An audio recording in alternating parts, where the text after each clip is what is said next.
Have you ever heard about something that happened during the golden age of Hollywood and thought it sounded made up? Like something straight out of a movie?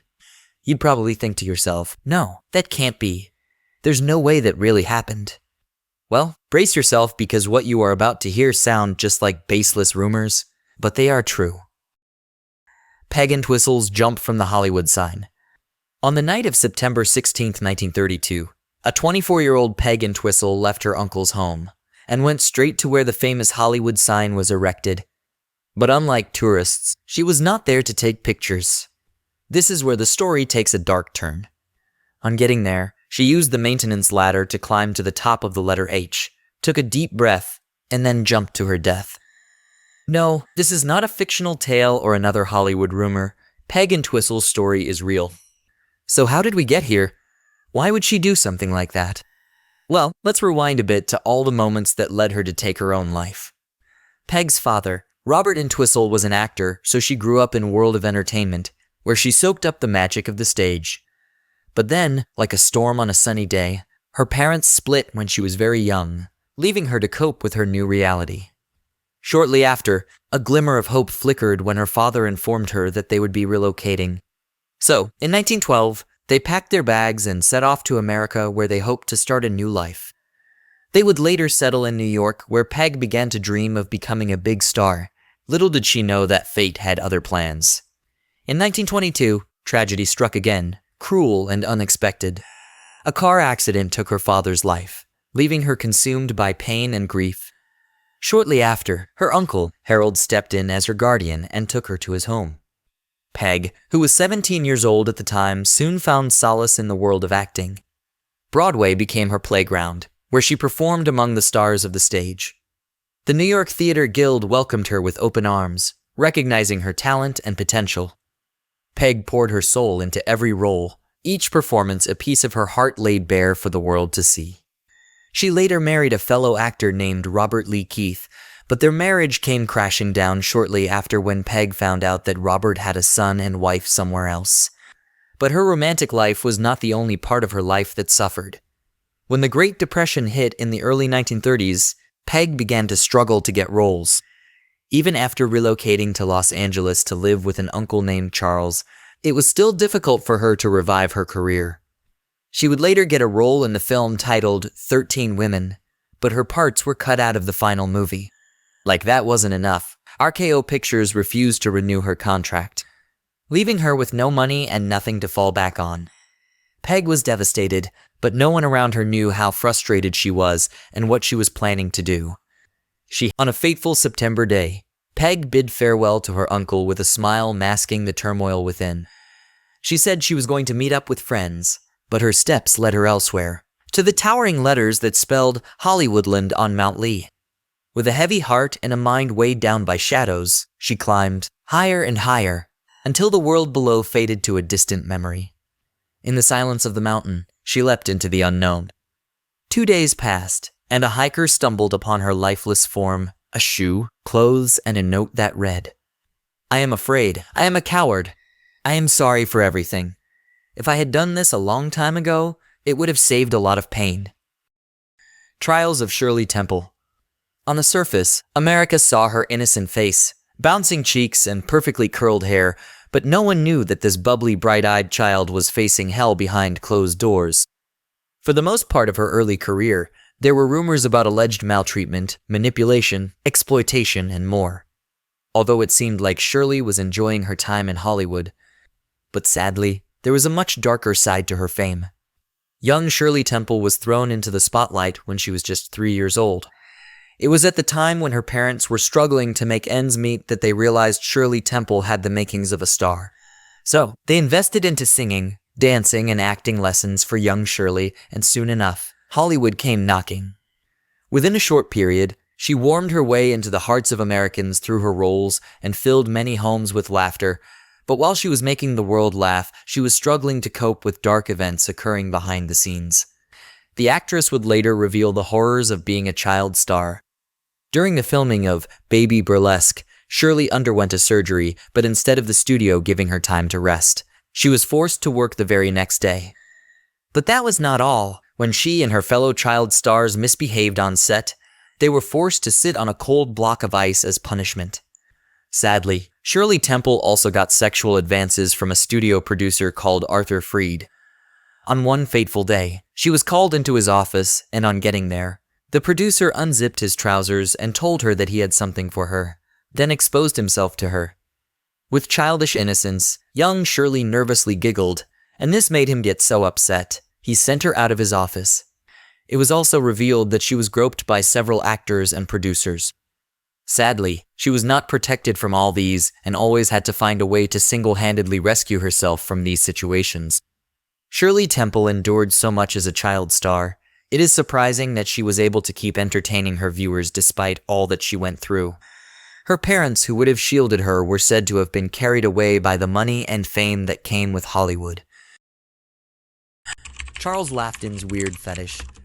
In Hollywood, Charles Laughton was known as a brilliant director and actor, admired by many for his talent and versatility. No one would have ever guessed the things he was doing behind closed doors. Sure, some Hollywood stars are known to have done some weird things, but the revelations about Laughton's odd preferences will leave you shocked. He managed to keep this part of his life a secret until a man named Scotty Bowers, who arranged bedroom escapades for Hollywood's elite, released a book detailing the preferences and encounters of some of Hollywood's most famous stars. In the book titled Full Service: My Adventures in Hollywood and the Secret Sex Lives of the Stars, he claimed that Charles Laughton had peculiar bedroom preferences. Bowers claimed that Laughton was into something called scat proclivities. According to Bowers, Laughton enjoyed it when his sexual partners released their waste on him, and sometimes he even spread these substances on sandwiches and consumed them.